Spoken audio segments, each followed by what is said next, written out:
കഴിഞ്ഞ നിയമസഭ അതിന് BJPക്ക് ഒരു പ്രതിനിധിയുണ്ട്.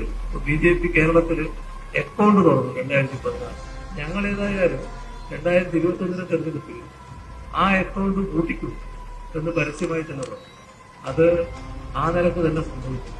കേരളത്തില് 20 മണ്ഡലങ്ങളാണ്. ഈ 20 ഒന്നിൽ പോലും BJP ജയിക്കില്ല. മാത്രമല്ല ഈ 20-ൽ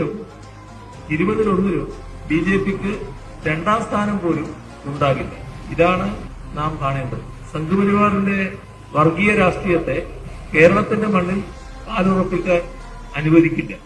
സംഘപരിവാർ ഉയർത്തുന്ന നിരവധി ഭീഷണികളുണ്ട്.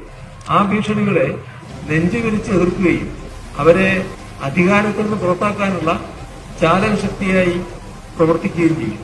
ഇതാണ് LDF ജനങ്ങൾക്ക് നൽകുന്ന ഉറപ്പ്.